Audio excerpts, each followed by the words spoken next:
नीति अपना घर छोड़कर अपने करियर को बनाने के लिए जॉब करने पुणे के लिए निकल चुकी थी, मगर आधी रात को सड़क पर कोई भी साधन मौजूद नहीं था।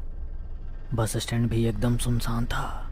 घर वाले वापस आकर उसे कहीं रोक न लें, इसलिए वो ऐसे ही सुनसान सड़क पर हाईवे की तरफ लिफ्ट की तलाश में आगे बढ़ती चली जा रही थी। अभी वो हाईवे से काफ़ी दूर ही थी। तभी सड़क के दूसरे किनारे उसे एक रोशनी का चक्र नजर आया। ना जाने उस रोशनी में ऐसा क्या आकर्षण था कि नीति उसकी ओर आकर्षित होती चली गई।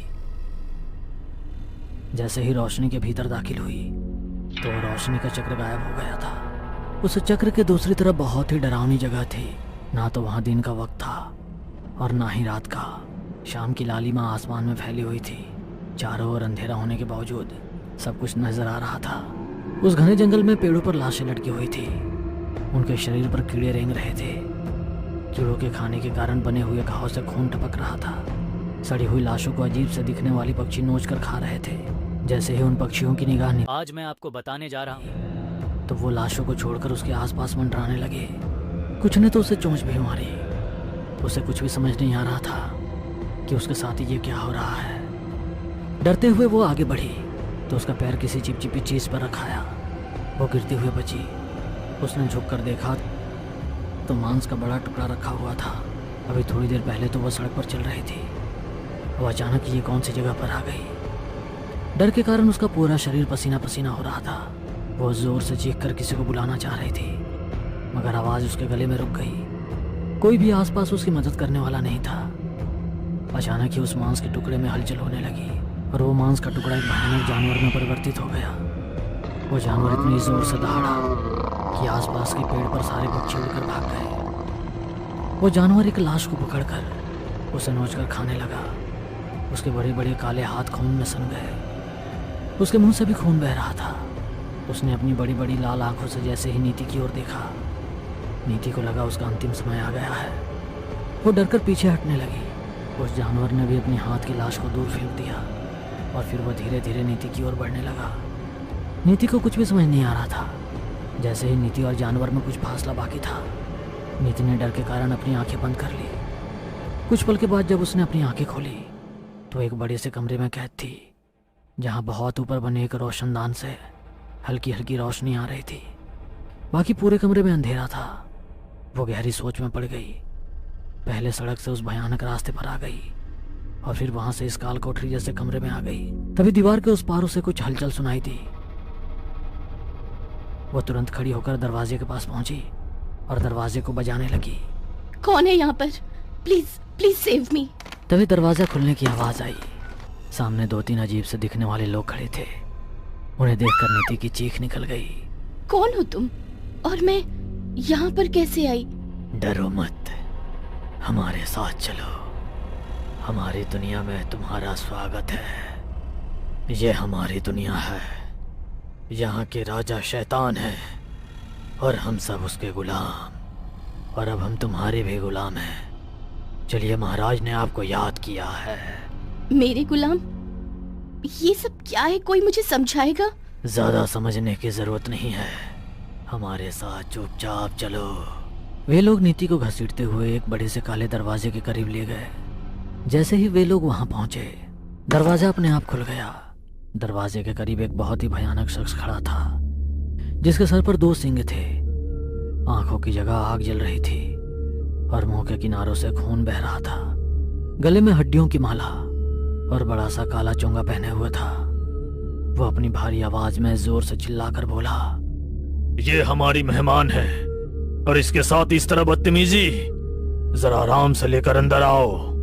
उसकी आवाज सुनकर नीति को ऐसा लग रहा था मानो उसके कान के पर्दे फट जाएंगे। तभी उसने आगे बढ़कर नीति का हाथ पकड़ा। एक बार को नीति को छूने पर उसे तेज झटका लगा, मगर फिर उसने दोबारा नीति का हाथ पकड़ा। नीति उससे अपना हाथ छुड़ाने की कोशिश करने लगी, मगर उसके हाथों की पकड़ मजबूत थी। उसने तेजी से नीति का हाथ मोड़ा और बोला, मेरे हाथ से हाथ छुड़ाना नामुमकिन है। कोई भी मेरी पकड़ से अपना हाथ नहीं छुड़ा सकता है। आओ, मेरे साथ तुम्हें अपने सल्तनत की सैर कराता हूँ। अगले 1 महीने तक तुम हमारी खास मेहमान हो, फिर तुम भी हम में से 1 हो जाओगी। कहते हुए जोर जोर से हंसने लगा और नीति को लगभग घसीटते हुए अपने महल की ओर ले जाने लगा। उन दोनों को देख वे लोग घुटने के बल बैठ गए। शैतान की जय हो, अनंत समय तक आपका राज कायम रहे। ये हमारी खास मेहमान है, तुम लोगों को पता ही है इसके साथ क्या करना है। उसकी बात सुनकर वे लोग रहस्यमयी तरीके से मुस्कुराने लगे। एक व्यक्ति आगे बढ़ा और नीति के सामने झुककर सम्मानपूर्वक उसका हाथ पकड़ा और उसे अपने साथ ले जाने लगा। बाकी लोग जोर जोर से रोने लगे। ऐसा लग रहा था मानो वे लोग किसी की मौत का मातम मना रहे हों। वे लोग उसे उस भयानक महल के बाहर बने बगीचे में ले गए जहां पर अजीब तरह के पेड़ पौधे थे। कुछ लताएं आगे बढ़कर नीति के पैरों में लिपट गई। नीति दर्द से चीख पड़ी। वे उसका खून चूस हरी से लाल हो गई थी। ये देख जो व्यक्ति नीति का हाथ पकड़कर चल रहा था वह रहस्यमयी तरीके से मुस्कुराया और फिर धीरे से उसने उस लता को फुसकार दिया।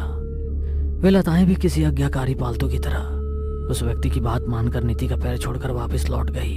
इन नादानों ने आपके शरीर का खून चूस लिया, आपको कमजोरी महसूस हो रही होगी।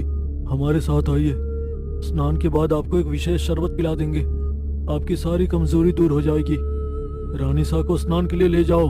उस व्यक्ति के कहते ही दो औरतें आगे बढ़ी और नीति को अपने साथ बगीचे में बने तालाब की ओर ले गई। तालाब पूरा मांस और मवाद से भरा हुआ था।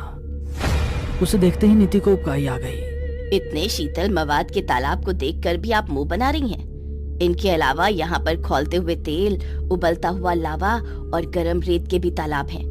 मगर आप सबसे खास हैं, इसीलिए हम आपको यहाँ लेकर आए हैं।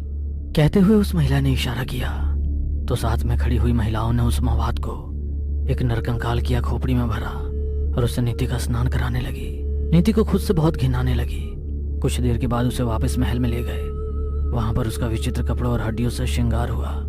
उसे लग रहा था कि वो भी अब उन्हीं की तरह लग रही है। तभी वो व्यक्ति जो कुछ देर पहले नीति के साथ था एक गिलास में शरबत लेकर हाजिर हो गया।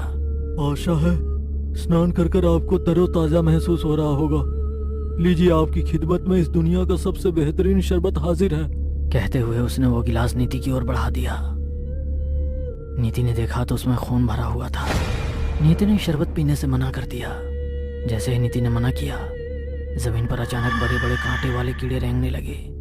रेंगते हुए वे नीति के शरीर पर चढ़ने लगे। उसके शरीर में कांटों की चुभन से उसकी चीख निकल गई। यहाँ पर कोई भी महाराज की आज्ञा का उल्लंघन नहीं कर सकता। उसकी सजा बहुत ही खतरनाक होती है। अब आप ये शरबत पियेंगी या फिर ये कीड़ों को अपना खून पीने देंगी? पहले लताएं और अब ये कीड़े। नीति के पैरों में असहनीय दर्द होने लगा। उसके दर्द की शिकन उसके चेहरे पर साफ नजर आ रही थी, मगर उसने वो शरबत का गिलास अपने हाथ में नहीं लिया। नीति के पास में ही खड़ी महिला ने तुरंत उसके हाथ से गिलास लिया और कहा, ये काम आप मुझ पर छोड़ दो।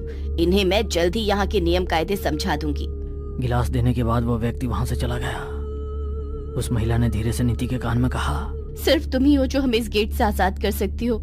उसके लिए तुम्हें जिंदा रहना होगा और इन लोगों की सारी बात माननी होगी। कौन है ये महिला? नीति कैसे उन लोगों को आजाद कर